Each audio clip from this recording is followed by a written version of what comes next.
Почитувани, добро вечер и добре ми дојдовте во уште едно саботно издание на подкастот на телевизија Алфа.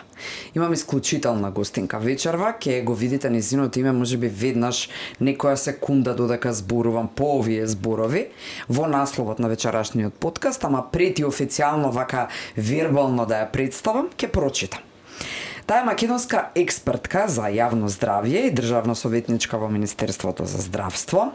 Позната е по својата работа на подобрување на здравствените политики, промоција на физичката активност и превентивната заштита, особено во доменот се разбира на женското здравје. И не само тоа, таа е доцент на Техничко-технолошкиот факултет при Универзитетот Свети Климент Охридски, во делот кај што е во Велес од факултетот практично. И сега она што е најимпресивно за мене, не дека ова досега и не беше толку, меѓутоа зошто е импресивно? Има престој во Соединетите Американски држави како до едукација и тоа на Emory University, стипендиста на Хуберт Хамфри Fellowship програмата 2004-2005 и тоа внимавајте како единствена македонка. Нејзин фокус е превенцијата, веќе кажав, здравствената дигитализација и родовата рамноправност. Во овој момент и велам добро вечер и добре дојде на мојата или светската, а наша експертка за женско здравје Сања Саздовска. Ти благодарам, Искра. Ти благодарам за убавите зборови. Навистина е чест е да се биде тука и да се зборува за оваа тема. Мојот успех не го гледам како нешто високо, него го гледам како насока која што ме движела. Ама кога ќе слушнеш што се имаш направено и колку ексклузивни работи, практично си единствена македонка која била стипендист на една ваква исклучителна програма од значење за здравствената политика во државата, што си мислиш? Си се чудиш ли понекогаш Боже до кај стигна? Па да. Да бидам искрена, секако така имам еден момент да кажам, леле, каде стигнав, нешто што навистина сум го замислувала во животот и да минатата година, односно 2024 и 2025 беше всушност година на многу предизвици, ама и на успеси. Не аз како Сања и како индивидуа, туку како македонка која што стапнала на тој универзитет. Сакав да докажам, тоа беше многу битно, дека македонската жена може да стигне далеко со истреност, со издржливост, со верба, со раце кои што ја држат, и кога има голем број на предизвици, тоа беа моите ментори, моето семејство, сакав да докажам дека можеш да го достигнеш она што си го замислувал некогаш и да се вратиш назад каде што си најпотребна. Како што кажам, мојата приказна започнува со физичка активност и спорт, зашто посебно се гордеам. Тоа ќе беше влезот, бидејќи еден студент до дипломски студии имаш завршено на ДИВ, популарен факултет или за физичка култура, во нашата генерација ДИВ, за да потоа ти се трансформираш животот на овој начин. Тој дел сакам да го чујам малку да се вратиш. Да се вратам во убави моменти кога учев дека местото на резултат е да во сала и или на стадион, каде што индивидуален е резултатот, дека мораш да вежбаш за да постигнеш резултат. Но верувај дека и тогаш бев еден студент кој што сакаше негде подалеку да оди од индивидуалните успеси, односно да види некоја колективна промена во системот. Така што сватив дека здравието не се гради само во сала, не се гради, туку е нешто што се гради во секојдневниот живот, дома, надвор, во секојдневниот живот, кога го дишеме овој воздух, кога правиме некоја интервенција, кога јадеме, кога и се исхрануваме. Значи, сето тоа е еден вид на инвестиција во здравието и исто така не можам да го отргнам образованието, кое што всушност е нешто што многу значи како индивидуа и политиките кои што не штитат. Како успеа всушност да добиеш стипендијата? Како тука тоа се случува, тој пресврт во тој дел?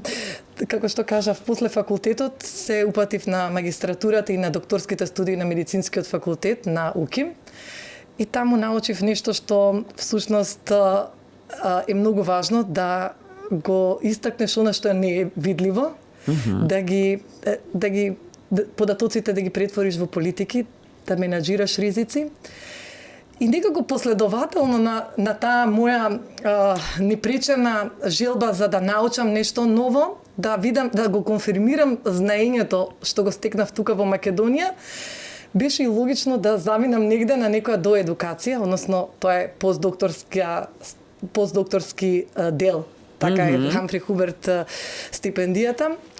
И навистина беше предизвик, не успеав од прв пат. Мојата среќа беше трета среќа. Добра, ама битно е дека не се откажа. Никогаш не се откажа. Туку имаш и втор пат, па потоа третата беше среќа.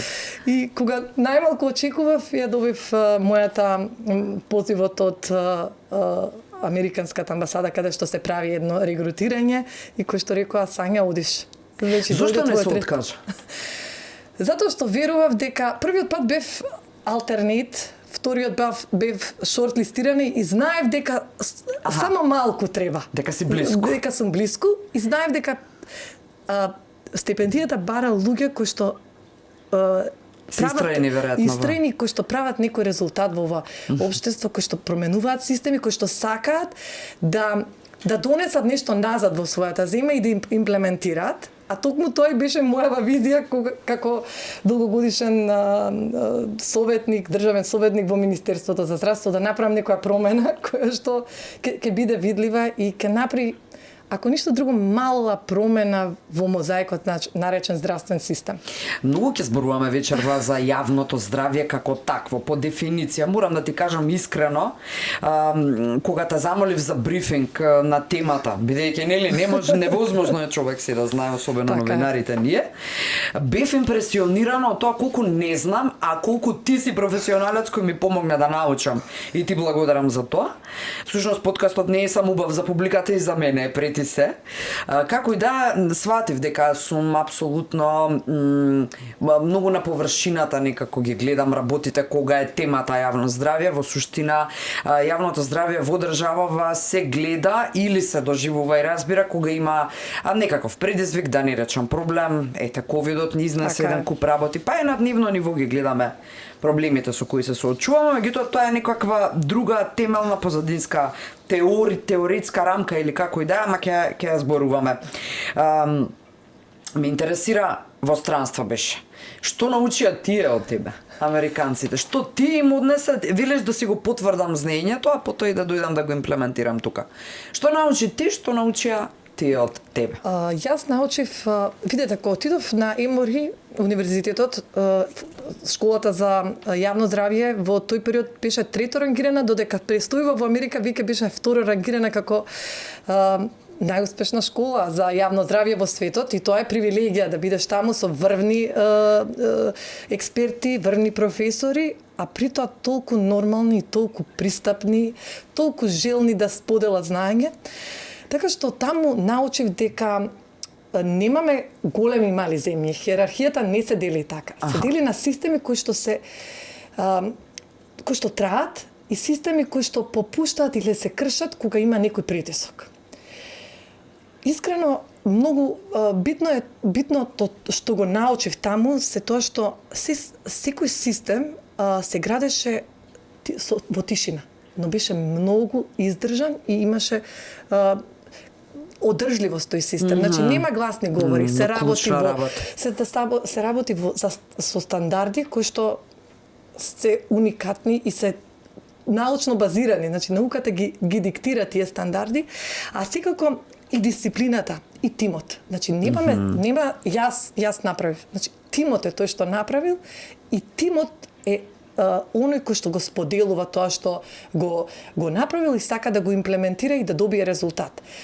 Битно е тоа што всушност и научив дека јавното здравје не е збир на здравствени институции и на згради, туку всушност е збир на луѓе кои што знаат и што споделуваат знаење, и тоа е нешто што навистина ми помогна и да го конфирмирам моето знаење, а во исто време и да научам нешто ново, нешто што треба да го практицирам и да го имплементирам во нашава земја.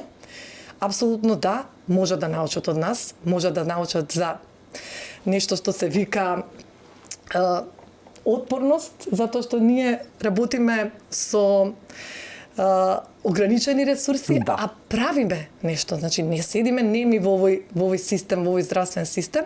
Можеме да научат од нас дека сме склони да се адаптираме на ново настанати ситуации, креативни сме и сме интересна земја затоа што сме мала земја, но како умеа да кажат, Сања, ти доаѓаш од мала земја, но со големо срце, и тоа ми беше една реченица што нон-стоп ја повторував кога бев таму. И другиот момент кој што беше многу битен, доаѓа една американка и ми вика: сакам да ја сакам мојата земја како што ти ја сакаш твојата земја.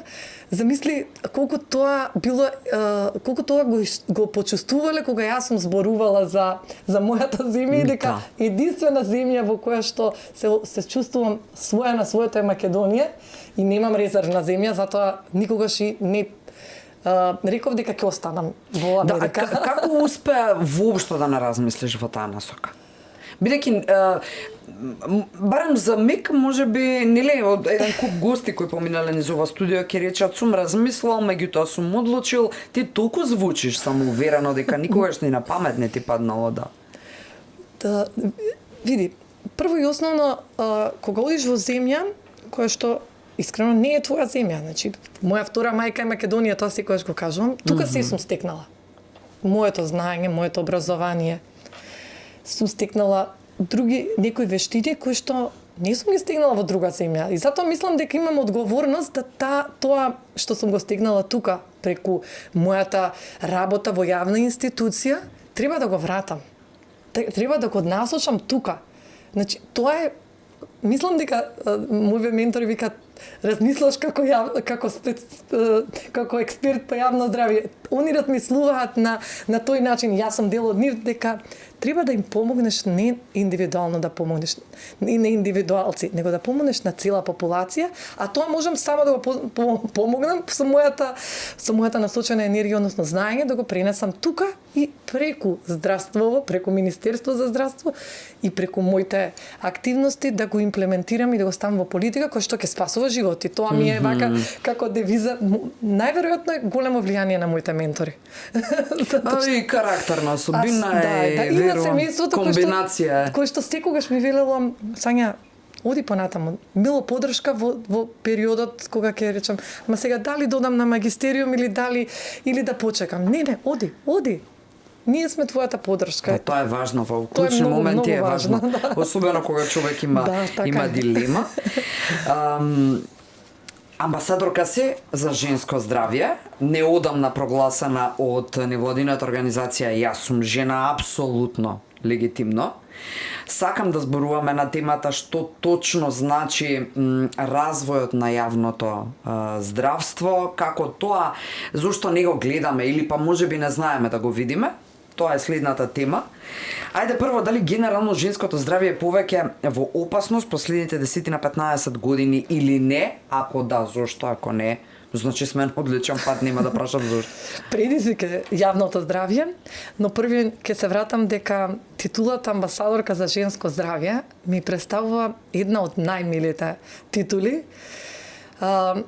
И воедно ми представува една најодговорна работа, затоа што не е таа титула не ми е доделена од институција, туку од група на жени, девојки, кои што навистина го препознале капацитетот дека можам нешто да направам, и тоа е моја обврска, затоа зборувам со бројки, зборувам каде што можам во јавен простор и се трудам да направам нешто за тие жени да се чувствуваат свој на своето во овој здравствен систем и во општество. Затоа што жените пред 10 и 15 години немали живот како сега. Сега се професионалки, сега се мајки, сега се сопруги, сега го негуваат домот и се столб на едно семејство.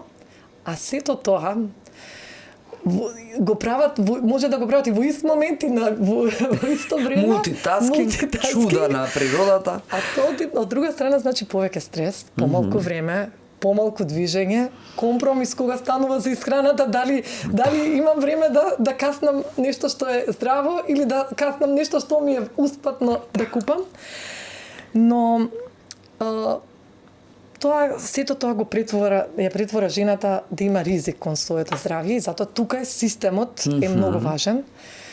Не зборам само за женско здравје, зборам и за кардиоваскуларни заболувања кои што се навистина 50% од товарот на женското здравје го носат сложност кардиоваскуларните заболувања како еден аспект. Тоа го прочитав од неодамна во една студија за жени направена од наши автори и во кој што има голем дел за женско здравје зборуваат и ми беше многу интересна, посебно затоа што и мојот ментор учествувал во тие анализи. Тоа всушност овие бројки и бројката дека се одземаат 7000 години на живот. Значи не збориме за живот дека е одземен живот, дека години на живот во кој што жената не може да биде, не е здрава. Всушност имала некои хронични заболувања, болки и така натаму. Се одзема тој дел од животот на една жена, всушност се првите индикатори дека имаме системот потврдил, превенцијата потврдила, затоа што јавно здравје е всушност и превенција во некој случај, во голем сегмент го води и тој дел. И тоа можам да кажам дека мислам дека потврдил системот затоа што превенцијата не е атрактивна за политичарите, затоа што резултатите кога инвестираш во една превенција, резултатите се после 10 години. Немаме брзи резултати. Мора да бидеме истрени во тоа, во градењето на систем за превенција. Можам да кажам дека многу влија и воздухот. Значи тоа е ризик фактор. Исхраната, брзата исхрана, недвижењето, неактивноста. Сето тоа се пропратни работи кои што всушност ги детерминираат овие бројки во случајот на женското здравје и ризик факторите со кои што се соочуваат. Можам да кажам дека не треба да зборуваме дали женското здравје денес е полошо или подобро. Сакам да зборуваме дека здравствениот систем треба да се менува во иста брзина како што се менува и животот на жените. Значи подинамичен. Значи мора да бидеме во движење, во линија на она што се случува и што се трендовите на жената како индивидуа.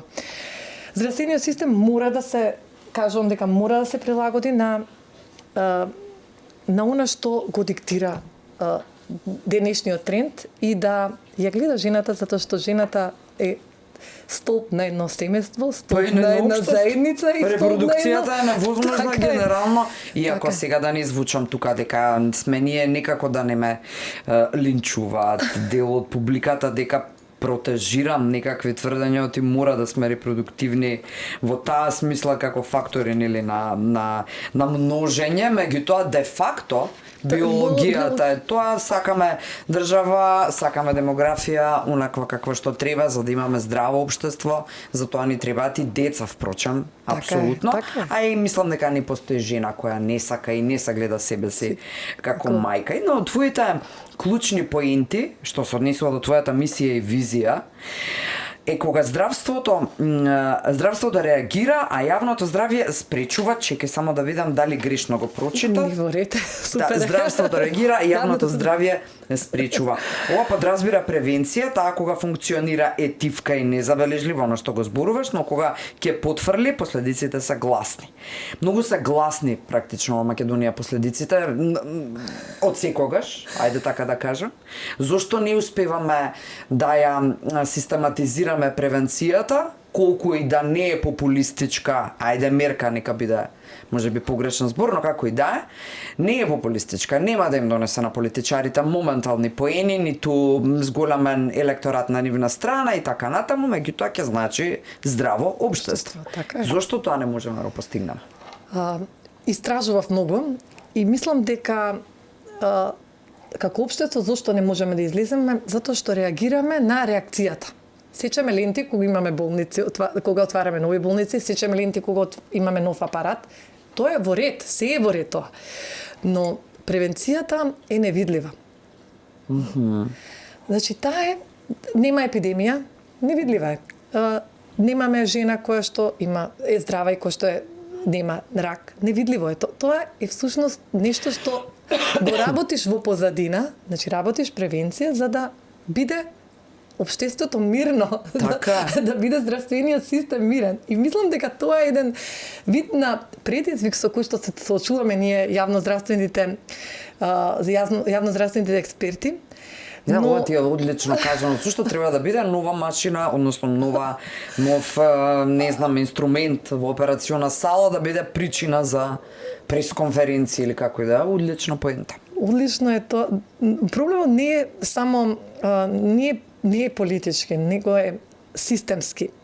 Затоа што превенцијата тука во Македонија превенцијата е патека.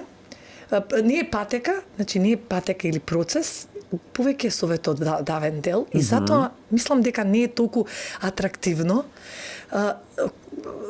Почнуваме да работиме со регистри, но сепак тие регистри на податоци не се доволно добри. Немаме еден систем на поканување кој што е долгорочен, одржлив, да жената ја повикаме за скрининг. Не е само скринингот да оди на пап тест или на мамографски преглед. Скринингот и да дојде и кај матичниот доктор и да ја види нејзината општа состојба. Да ги види индикаторите за кардиоваскуларни заболувања, дијабетес, тироидеа. Значи сето тоа е скринирање на едно население кое што во прв поглед е здраво. И да видиме, да рано да диагностицираме некоја си промена која што може понатаму да го продолжи животот. Но има многу фактори. Значи не може превенцијата е комплексна и не секогаш зависи од многу фактори, од економски фактори, од фактори, етнички фактори. Еве ќе спомнам повторно студијата кажува дека македонките повеќе знаеле за што е рано детекција за разлика од другите етнички групи. Руралната жена нема еднаков пристап како жената што живее во град. Се уште е така за жал. Се уште е така за жал. Треба тие јазови во превенцијата да ги надминеме со систем кој што ќе рече, слушај, оваа жена мораме да ја обезбедиме мобилен тим за да може да и се направи рана детекција на рак на грло на матка, да имаме некои мобилни станици кои што ќе бидат препознаени од средината и прифатени, затоа што многу е важно и довербата на системот кон пациентите и кон потенцијалните пациенти, затоа што сите сме потенцијални пациенти, а посебно кај жената која што искрено има повеќе време за сите, има јас како жена повеќе време за сите, а помалку за нас, затоа што окей, има време. Нема време. Здравието, ако ние не сме здрави, столбот на семејството ќе се сруши. Така е. Следното прашање ми е зошто не ни е поважен континуитетот во ваквите поставувања системски наспроти политичките одлуки, ама горе-долу мислам дека тоа го апострофираш и го објасни на некој начин. Сепак се работи за еден мајндсет, за политичка добра волја, политичка претисе и за реформски процеси кои нема да бидат видливи, можеби ќе бидат и болни и можеби нема да им донесат зголема број на гласачи на која и да е влада, ама кои се неопходни ако навистина сакаме да имаме здрава држава. Чувањето на женското здравје и превенцијата, кампањите како постојано да се сведени на тоа, на време прегледајте се, ова сум си го запишала како подсетник што е. Кампањите за превенција се доживуваат повеќе како проформа која што се случува во месеците на превенција, неделите на превенција и така натаму. И добро, и тоа тука некако така завршува, меѓутоа не се доживува суштински, не буди некаква јавна свест, би рекла, а од друга пак страна има голямо незадоволство или апсурдна ситуација. Да речеме, еве на пример, ги спомена мобилните амбуланти и така натаму, тоа е нешто кое што и го имаме веројатно, ама не го користиме бидејќи не е доволна кампањата за да не запознае на локално ниво меѓу општините како тоа функционира и каде функционираат тие мобилни тимови. Настрана тоа, апсурдната приказна е, ова го поставив како прашање на еден друг доктор во друг формат на друга емисија, зошто се стимулираат редовни прегледи, за да тоа биде превентивно, така. кога ние имаме бесплатни ПАП тестови на секој 3 години. Тоа значи дека по автоматизам државата ги мотивира жениве до 3 години да седат дома за да не трошат пари на секој на годишно ниво додат да се проверуваат, бидејќи на третата година е бесплатен ПАП.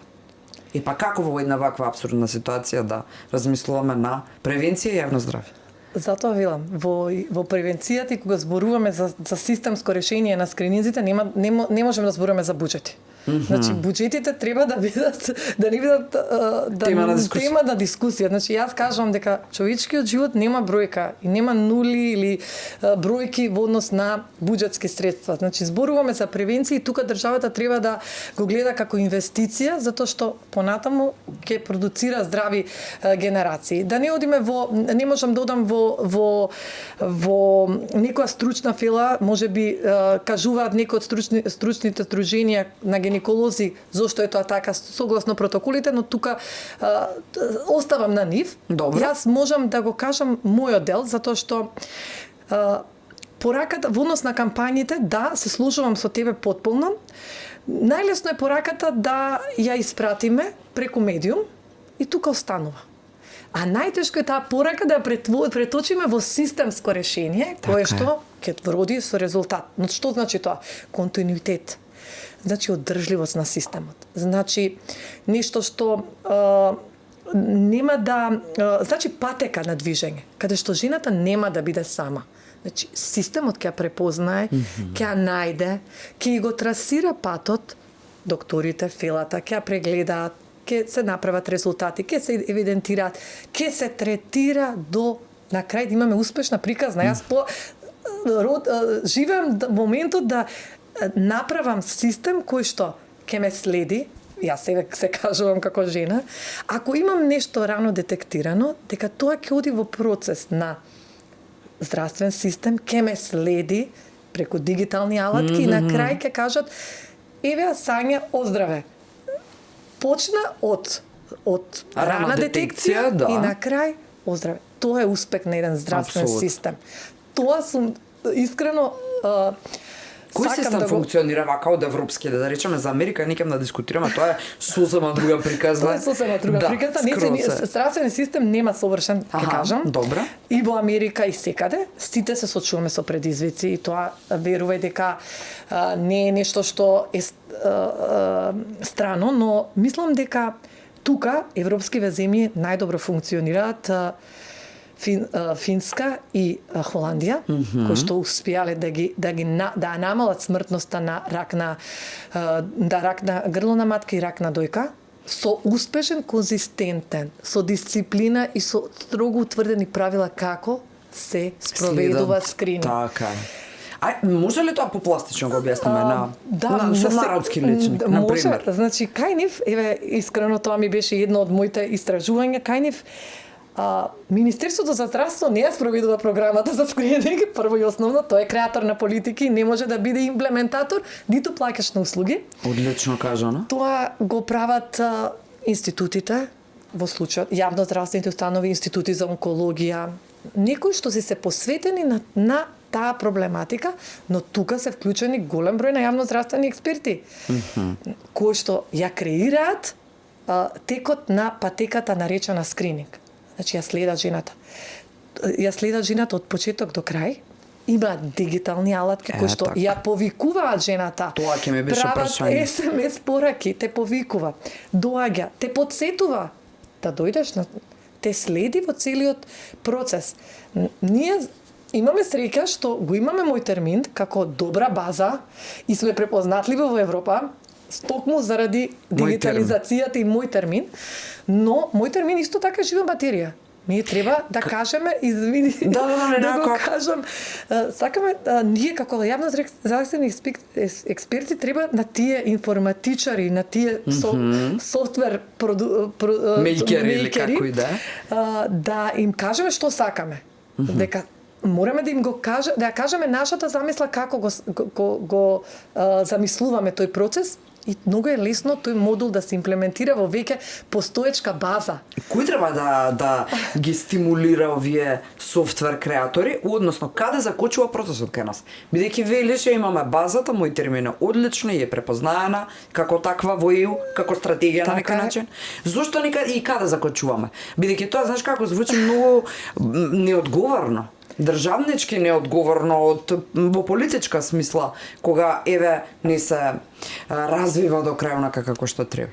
Ке кажам дека, видете, во здравството имаме една несакана ситуација затоа што имаме постојано менување на министри. Да, и тоа се рефлектира. Не дека ништо не правиме. Значи сме ја измислиле и сме ја продуцирале платформата Screening МК, која што им овозможува на жените да пристапат и да се пријават за скрининг прегледи, односно за мамографија и за пап тест, но нема континуираност. Значи, нема институционална меморија.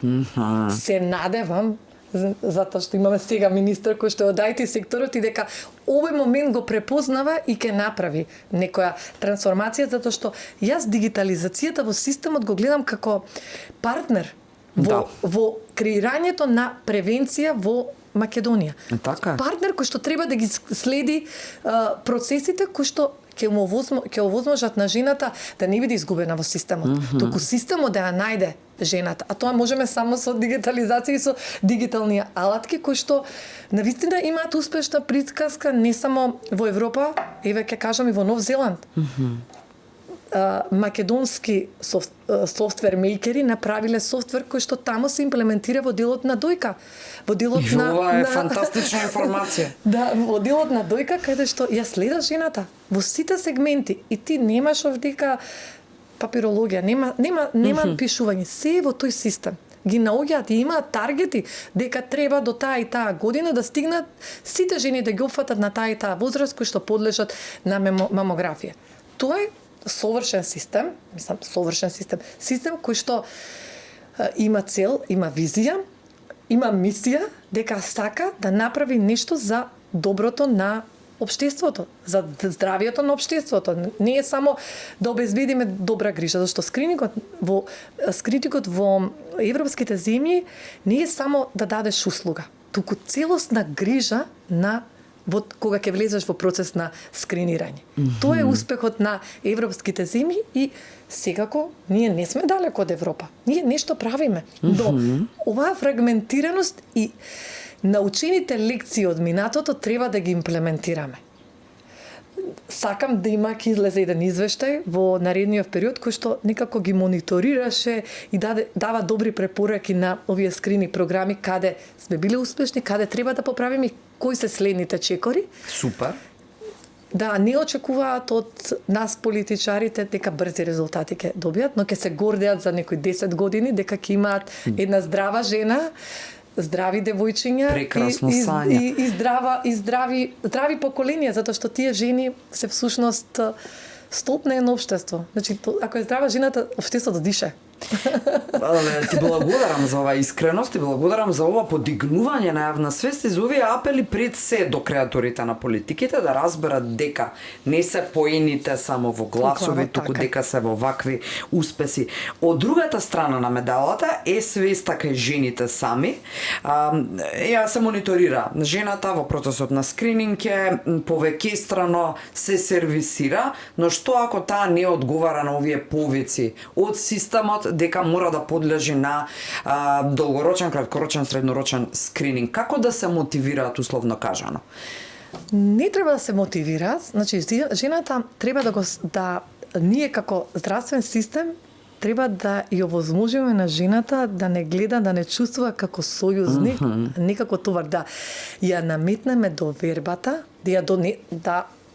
не да ја наметнеме, него всушност да верува во системот, дека системот ја води, ја пронаоѓа и не е заборавен од системот.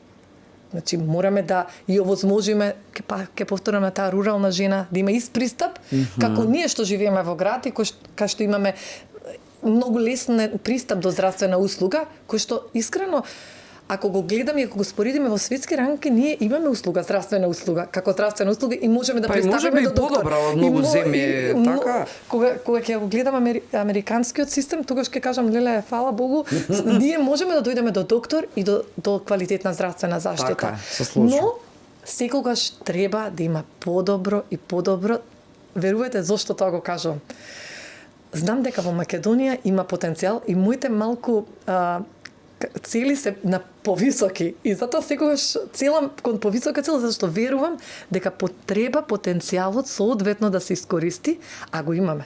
Ние како нација сме во генот сме паметни, умни, снаодливи и треба тоа да се искористи за да направиме за нас е тоа, за нашите идни поколенија. За Кои нас. вечервата слушаат и Така е. сигурна сум дека допираш бидејќи додека јас уживам и голтам се што зборуваш, сигурна сум дека тоа се случува и кај многу млади, кај млади кои размислуваат во оваа насока, можеби се студенти, можеби се постдипломци, докторидни и така натаму и така натаму. Сања, каде почнува јавното здравје и зошто го гледаме или е видливо само во криза, како короната, например? Многу убаво прашање. Значи, всушност и тогаш да знаме што е јавно здравје. Ајде, сега дојдовме до и многу ми е мило. Баш го споделив тоа со моите колеги за твојата пофалба дека јас всушност сум те ме едуцираше, апсолутно, признавам јавно. Те се сензибилизира во делов на јавно здравје. Јавното здравје, всушност, како што кажав, е една тивка наука во која што податоците ги преточуваш во резултати. Резултатите ти помагаат да креираш политика, да спасуваш животи. И некако е тивка вода, но многу значајна. Затоа што ти добиваш широка слика за населението, каква е состојба, здравствената состојба, ризик факторите и презимаш мерки.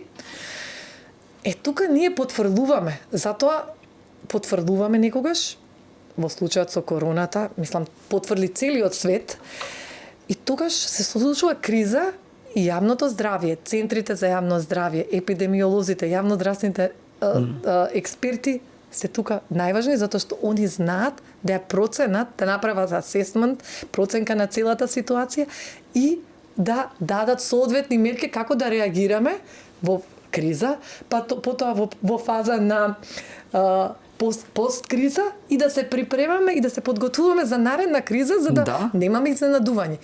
Тоа е всушност еден дел од јавното здравје кој што е гласно, многу гласно, кога не сме подготвени, кога имаме епидемија, кога имаме епидемија на морбили, кога имаме епидемија на некоја заразна болест, тогаш навистина е гласно и не е само тогаш дека треба да се сетиме на јавното здравје и апелирам да не бидеме гласни, да бидеме тивки, но успешни. Таа е таа контраправец кој како македонци малку сме ненавикнати на тоа дека тивкото може брег тивката вода рони брег. Кога сме гласни како тоа се мери како успешност, како и да е. Ме интересира што мислиш како човек кој институционално креира, така и е фактор, сепак државна советничка во Министерството за здравство е сериозна позиција. Мислиш ли дека научивме лекција, тако воопшто може вака да се постави прашањето после короната? Дали точно се детектираа слабостите за да не ни се повтори нешто вакво, не да Боже во скоро време, па и во подалечно време без разлика? Мислам дека научивме, но сепак тоа што го научивме треба доследно да го имплементираме со конзистентност, континуираност, институционална меморија. Имавме многу тренинг обуки, имавме многу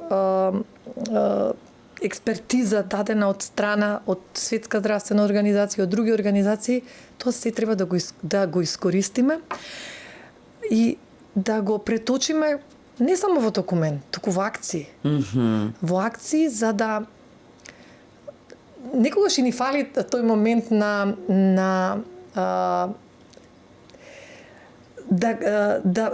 го продолжиме патот. Да го продолжиме патот и да не застануваме дека престанала кризата и ние веќе готови сме во некоја комфорт зона. Не. Јавното здравје не не трпи комфорт зона. Да. Повторно треба да ги следиш светските трендови, европските трендови, да ги гледаш. Затоа ни треба таа база на податоци и обработка на тие податоци, за кои што се одговорни Институтот за јавно здравје, центрите за јавно здравје. Треба тие податоци да се преточат во наука, да се преточат во акција, да се преточат во политики и да допрат до донесувачите до одлуки да кажат дека окей, буџетот е тој, буџетот за превентива треба да се зголемува и треба да инвестираме во ова. Оставам на вас, јавно здравствени експерти, тоа да го менаџирате. Се чувствуваш искористена во таа смисла, сакам да кажам, дали мислиш дека доволно ти искористија за да не се направи нешто? Твојот ентузијазам и амбиција, знаење прети се, искуство во САД, воопшто истражувачкиот дел, сепак си доцент, тоа подразбира постојани научни трудови и анализи, објави твои во списание и така натаму меѓународни конференции. Мислиш дека можеш уште повеќе, не, сигурно сум дека мислиш дека можеш уште повеќе. Ова е еден од начините како да ги разбудиме оние кои треба да те слушнат и вечерва те слушаат, сигурна сум. Но ајде еве не знам како да поинаку се наметнат ваквите прекрасни луѓе полни со знаење, ентузијазам и желба да променат. Верувај дека дали сум не се чувствувам дали сум искористен или не. Јас сум човек кој што сака да придонесе и придонесувам на ваков или онаков начин. Не е само да ти доверат нешто, не, да реагираш и да работиш на тоа, дали преку трудови, дали преку мои анализи, дали преку мои ставови, дали во рамки на институцијата, надвор на институцијата. Среќна сум што сум обкружена со луѓе кои што сакаат нешто да сменат во оваа Македонија. И така некако ги привлекувам да одиме во тој трк и да креираме нешто ново, да креираме европски трендови, да креираме нешто што ќе бидеме рамо до најуспешните, затоа што тоа е мојата цел. И навистина мислам дека не е само формално да реагираш, можеш и на неформални настани, на неформални разговори да реагираш и да направиш некој импакт во општеството. Јас кажав и сум повторувала и додека бев во Америка, мојата најголема желба е да кога ќе се вратам, да сменам нешто во Македонија, затоа што јас сум дел од незе и тоа ми е не само обврска, него тука најголемото задоволство ќе биде ако тука променам нешто и тоа е нешто што е непишано правило. Ќе заминеш, ќе отидеш, но никогаш нема да го имаш таа среќа дека нешто си променил. Надвор. Така. Верувај дека сретнав многу луѓе кои што во Америка, кои што се македонци. Нема да спомнам име, но ќе спомнам за една успешна докторка, доцентка на Емори универзитетот, која што е доцентка во делот на патологија, на клиничкиот дел на Емори, не во делот на јавно здравје, од која што многу научив, а верувам дека многу има такви македонки и македонци кои што се во други професии и во делот на здравството надвор. Но секако сите тие се желни да придонесат. Само оваа Македонија треба да им направи едно препознавање. Не им требаат финансиски средства. Верувате, не им треба таков мотив. Нив им треба сака да придонесат во Македонија и тоа е всушност од она што се моите разговори што ги имав таму. Среќна што успеав да запознавам многу успешни македонци кои што на некој начин ги однело животот да бидат таму, но сите мечтаат за Македонија. Тоа значи дека кадар, односно знаење, не ни недостига како држава. Тоа повлекува дека и пари не ни недостигаат со оглед на фактот дека сите овие луѓе, како што велиш, сепак ќе сакаат нешто за дома да направат. И што тогаш ни фали? Зошто не ги препознаваме неги? Или гледаш пак можеби промени, да не бидам песимист, бидејќи имаше неодамна и еден собир во владата каде што беа повратници македонци си дојдоа дома и сакаат тука да и се ежам додека зборувам, сакаат да продолжат да направат она кое што го зборуваш и ти. Меѓутоа еве имаме и уште по светот кои можат уште повеќе да направат. Да, тие се добродојденци, јас ќе кажам. Навистина во некој си период од животот мислам дека не биле препознаени, како што не се препознаени многу јавноздравствени експерти кои што излегле од школата за јавно здравје. Така. Во Македонија не се препознаени, а токму една од причините зошто била таа школа направена е всушност да придонесат да работат во институции како што е Министерство за здравство, Фонд за здравствено осигурување, во центрите за јавно здравје и во Институтот за јавно здравје. Всушност како потврдил системот? Не ги препознал, не ги искористил, не ги слушнал. Жално е. Жално е и некако мислам дека повеќе треба да се зборува за оваа тема за јавно здравје. Мислам како што мојот базичен факултет, факултетот за физичко образование, спорт и здравје, некои од луѓето не ја знаат суштината и што ние навистина учиме на тој факултет, така мислам дека не се доволно препознаени овие кадри. Било ми е што пред 2 недели професорката Тозија, која што е раководител на катедра на школата за јавно здравје, успеа да не собере, да славиме 20 години од членството на школата за јавно здравје, која што всушност е членка на АСВЕР, Асоциација на школи за јавно здравје во европски рамки. Тоа ја кажува европската тежина на оваа школа. Која што инаку е многу малку позната во државава. Еве исто така морам да признам дека преку твојот брифинг научив дека каква е суштината на постоењето и на одржувањето на школата за јавно здравје. Верувајте дека највеќе ми помогна и да ме препознаа во Наимори универзитетот, токму преку школата за јавно здравје, кога кажав дека сум магистар и доктор на науки. Вториот момент кој што ме препозна и кој што сакам да го истакнам за важноста на образованието, дека навистина ние имаме квалитетно образование, е интрадисциплинарноста која што ја поседував јас, која што исто така е некако предизвик на иднината на образованието.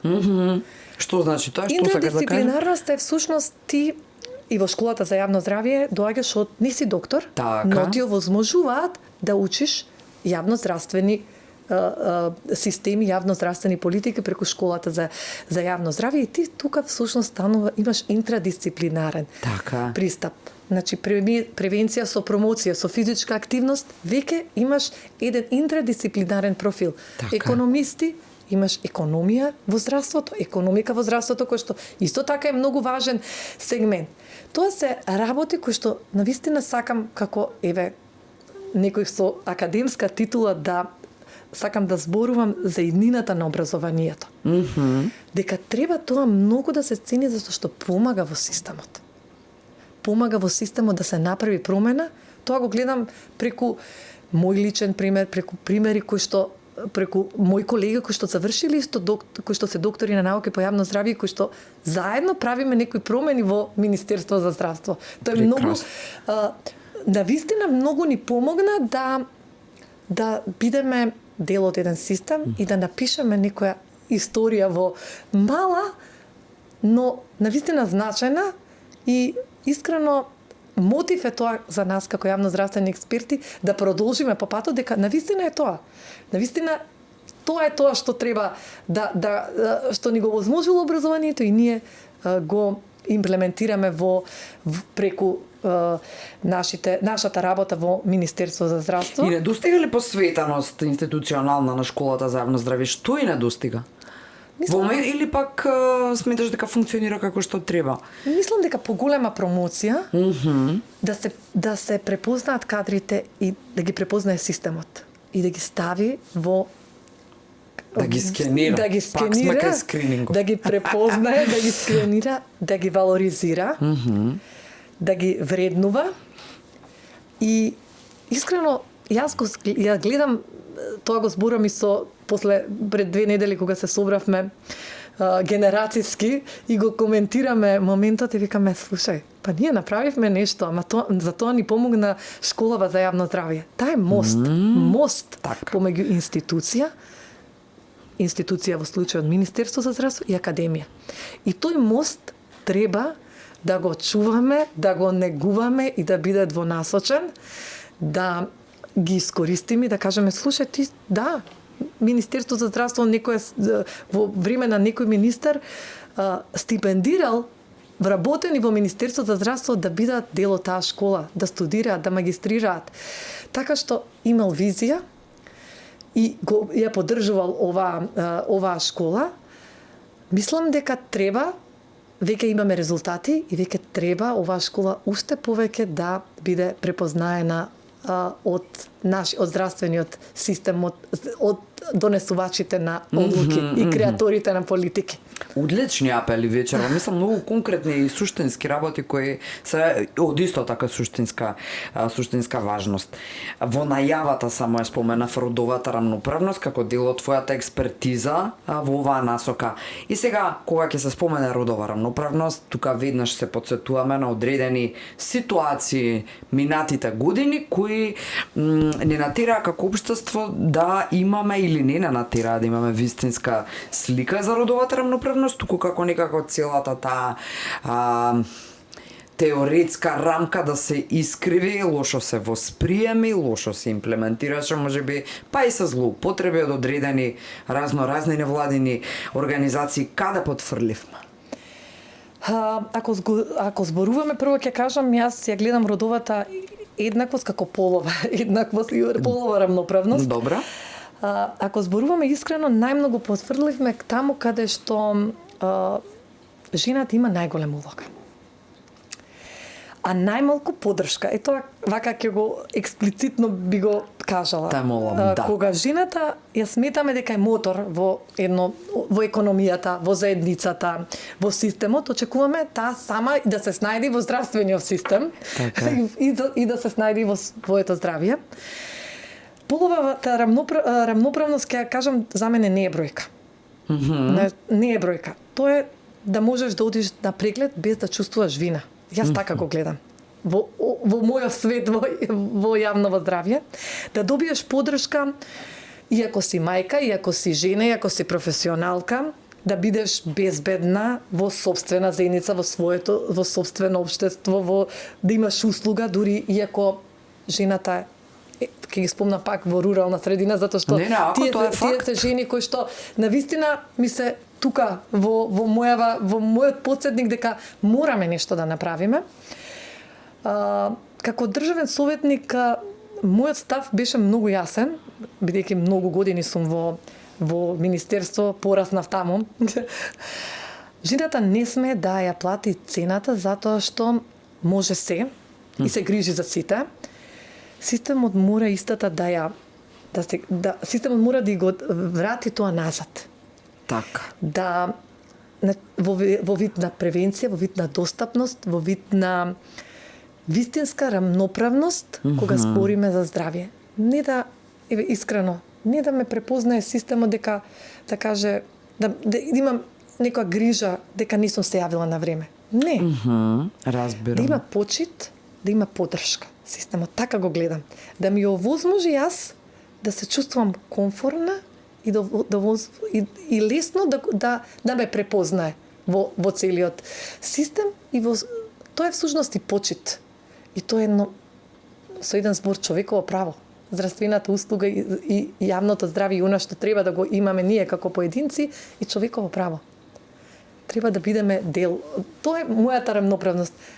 Жената може колку се. Колку суштински всушност теми отвори се. Да, жената може се, но ако може се, не може и да лута во системот. Така. Тоа е за мене рамноправност. Има вака визионерски.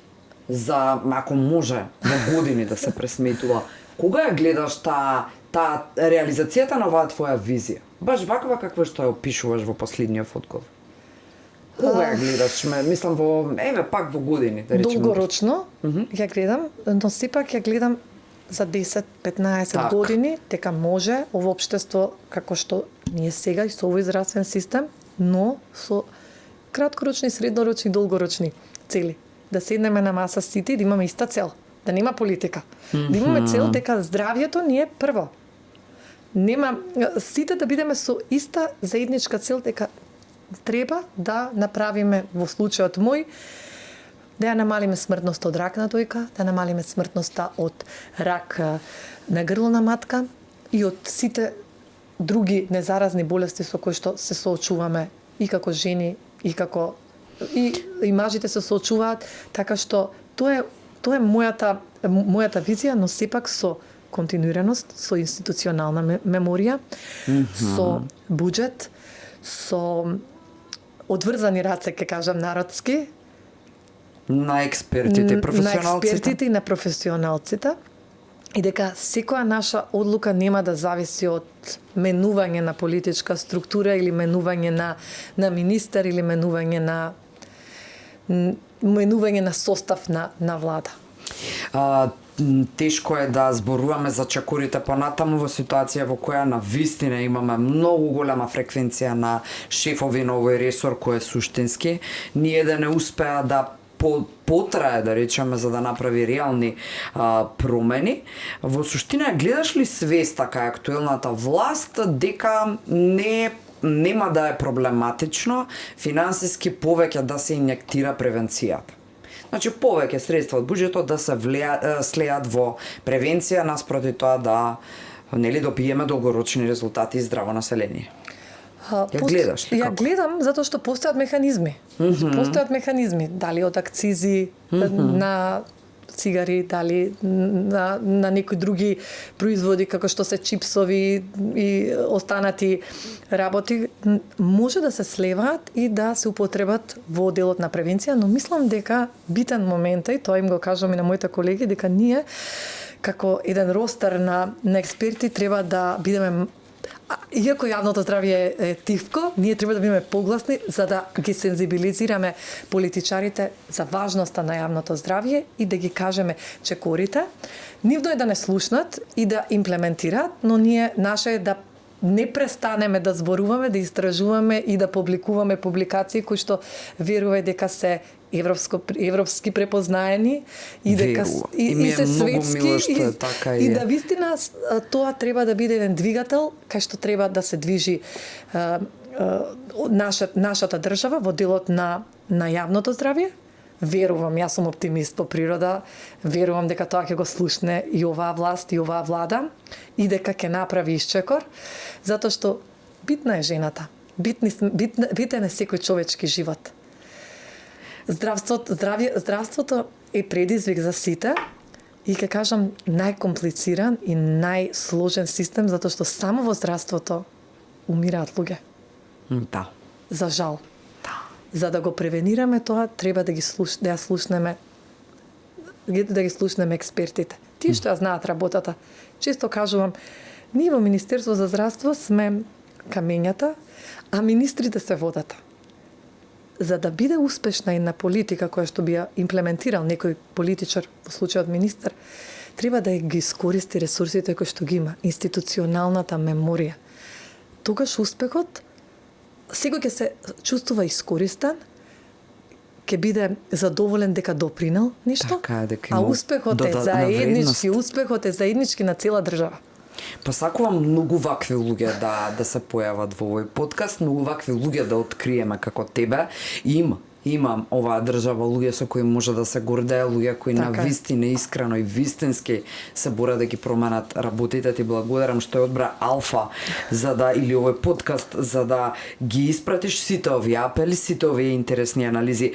Од оваа перспектива, што е твојата порака до медиумите? Како ние повеќе можеме да придонесеме во популаризација, односно заштита на јавното здравје како такво?